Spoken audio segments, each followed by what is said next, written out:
Let's calculate the probability of falling between two z-scores on the standard normal curve using our calculator. Here we have the standard normal curve, and we're asked to find the area between the z-scores of -2 and +1. So whenever I'm doing these types of problems, I always sketch myself a quick picture so I can get an estimate right away. So between -2 and +1. I see that I have most of the curve in this region. So if I color this in here, I have most of the curve in this region. The only parts I do not have are up here and down here. So I'm thinking probably 80%.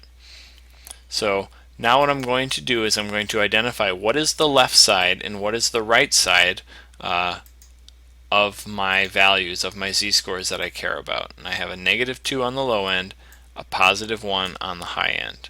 So my left side is a -2, my right side is a +1. And I'm going to use the function normal CDF in my calculator to actually perform this operation. So you want to use a TI-83 or 84, and you're going to go to second distribution. So right above the vars key, second dister, turn our calculator on here, and you're going to go down a little bit to normal CDF. You'll see normal PDF and CDF. You're not going to want to ever use PDF for anything in this class. So normal CDF, and you're going to type in the -2, the first z-score, and then the right side z-score, +1, and hit enter. And it's going to give us our exact answer. In this case it is 0.81. And if we go to 3 decimals here, 0.819 it rounds to. That refers to the area trapped between these two z-scores on the standard normal curve. So another example, it says find the area under the curve for z is less than 1. Here is 1, and we can see that z is less than 1 is everything this way. So it is most of the curve. If you're asked to say, well, what is the left side that you stop at, and you look at this and say, well, it's -infinity is really the left side. We go all the way back to there.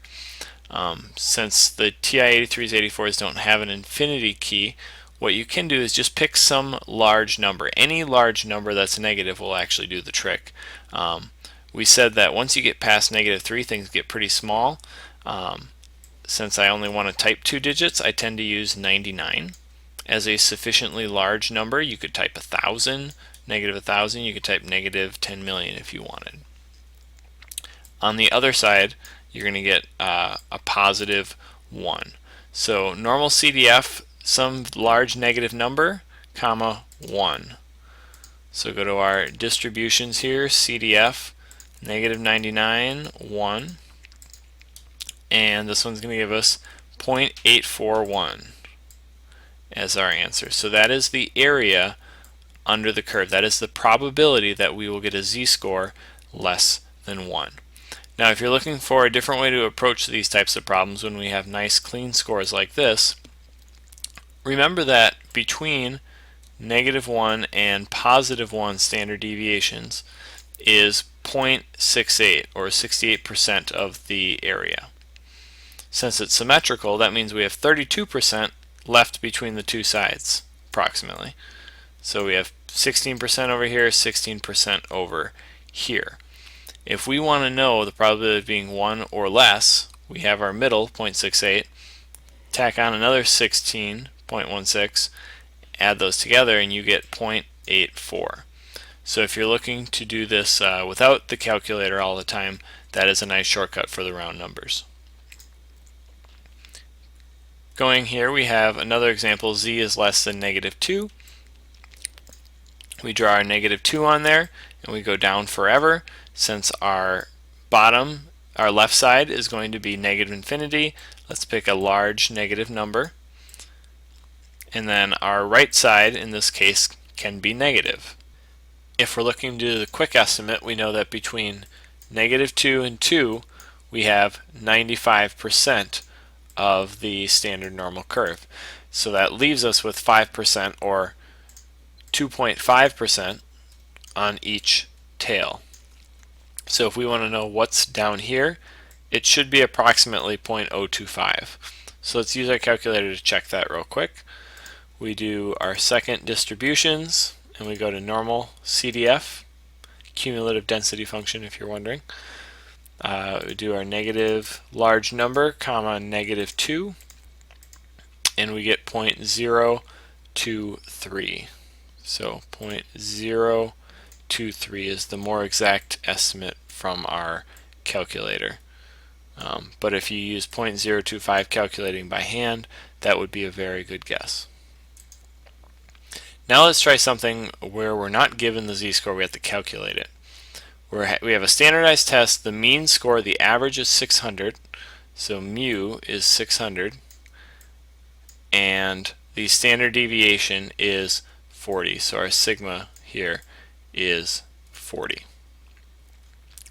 We want to find the proportion of people who score above a 580. So we got to figure out our z-score statement so that we can plug it into our calculator as normal CDF. Now 580 is below average. It is 20 points below average. And if a standard deviation is 40, then I am a half standard deviation below average. But let's use our formula to just make sure this makes sense. We want to take our value that we care about, the 580, x, subtract the mean, and then divide by the standard deviation. So what that is we have 580, and we're going to subtract the mean of 600 that we have up here, and then once we do that and get -20, we're going to divide that by the standard deviation of 40. So -20 divided by 40 is -0.5, and the negative matters because what we want to know is the proportion of people who score above a 580.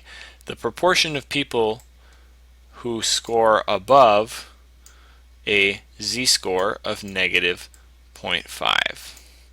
So 580 would be right here on our curve, and we draw that there, and we want to know the proportion of people above. So it's something more than half, so we're thinking maybe 60%, something like that. So normal CDF, what we type into our calculator, we have a -0.5 as our left bound, and our right bound goes all the way to infinity. So let's pick some large positive number. 99 is a nice easy one. Throw this in our calculator here. Second distributions, normal CDF, -0.5 to 99, and we get actually almost close to 70%, 0.691. And the reason it's high like that is because there's so much of the area trapped in the middle of the curve, so that even a half standard deviation will pick up an extra 20%. So 0.691 would be the probability, or the proportion of people who score above a 580 on this test. Last question, same tests, but we are asking about percentile this time. So if you're a single individual and you score a 640, what percentile are you in with that score? So we need to convert it to a z-score, but before that we want to make sure we define what percentile actually means. Percentile is the percentage or proportion of people who score at or below your score. So we want to know the proportion of people who score at or below 640.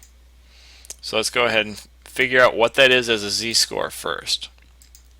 So as a z-score, we have to take our 640, our x value, the value we care about, and subtract away the mean, the average of 600. So that's going to give us 40. Then we're going to divide that by our standard deviation, in this case is 40, and we are going to be one standard deviation above average. So we are right here, one standard deviation above average. Now percentile says percentage at or below, proportion at or below, so we are looking to the left, we are going down.